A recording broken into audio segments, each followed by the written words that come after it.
Kumusta pa kayong lahat mga kababayan, kamag-anak, lalo na sa taga-suporta sa aking channel. Ang pag-usapan natin, kailan makakamit ang kapayapaan? Yan po mabigat na katanungan mga kaibigan.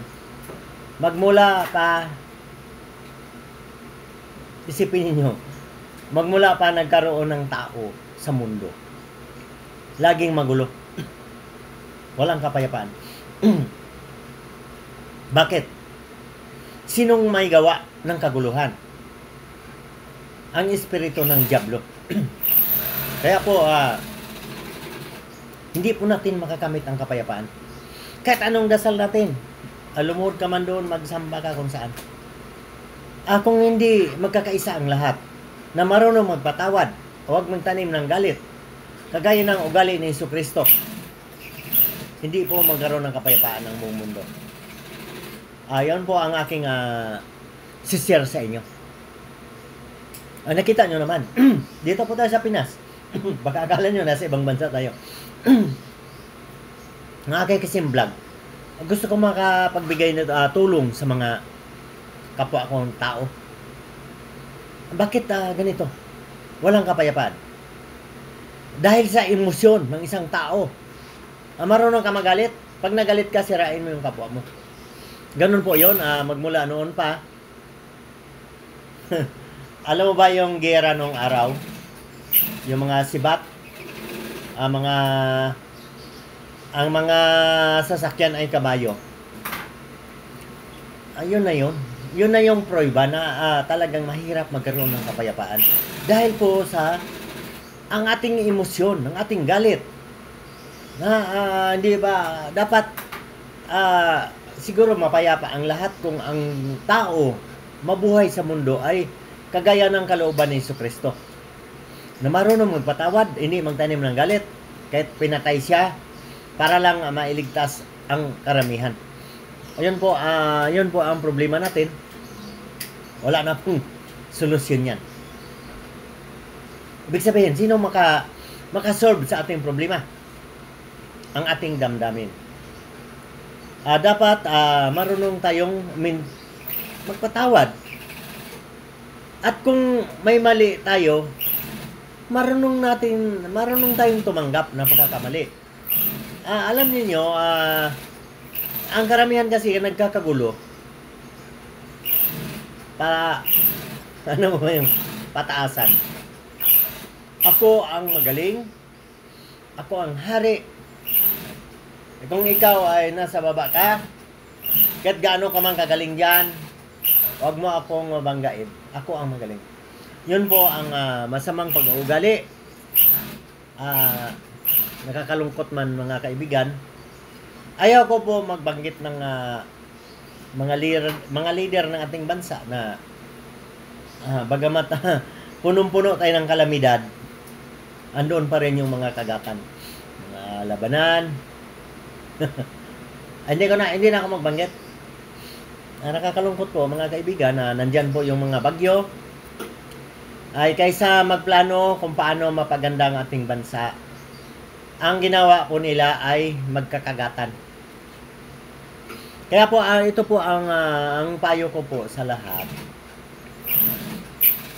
Huwag po tayong padadala sa mga diskarte ng mga ganyan. Kasi po, alam nyo, lumalabas lang yung mga ganyan pag malapit na po ang eleksyon. Kumbaga sa kanya-kanyang buhat ng sariling bangko, ng upuan. Nakakalungkot man na sabihin, totoo po yan. May bagyo na kung saan-saan, sunod-sunod ang bagyo, pero pag tiningnan mo doon, nakakalungkot mong sabihin. Kanino bang pera yung ginagastos doon? Sa lugar na pagdadausan ng mga mapag-uusap. Bawal po tayo magbanggit Pera po ng bayan yan. At dapat, kung wala na pong kabuluhan yung mga pinagtatalunan, huwag na pong dalhin dyan. Kasi pera po ng bayan yan Tira ng mahirap. Tapos sabihin nyo, kasi depensahan namin yung mahirap. Lalo nyo binabagsak ang mahirap eh. Para bang nilalabo ninyo. Di ba po? Kaya po tayo mga kapwa-tao, tayo mga simpleng mamamayan, tayo mga mahirap. Huwag po tayong padadala sa mga kung ano man dyan na mga pampabango. Kasi po, ayun po yung mga gumagawa ng ganyan, hindi po yan malinis ang kalooban. Bakit meron naman po tayong sariling usgado. Bakit po doon mag-away-away sa isang lugar na tayong magbabayad? Ay wala po akong kinukumpronta. Ang gusto ko lang po, matuto po tayo. Tayong mga mahirap. Piliin po natin. Ay kung pwede lang pumili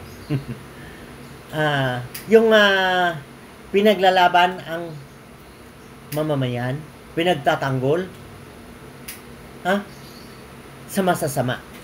Yun po ang kailangan natin. Hindi yung kung kailan lang malapit ng eleksyon, yun ang gustong-gusto magbabango para manalo.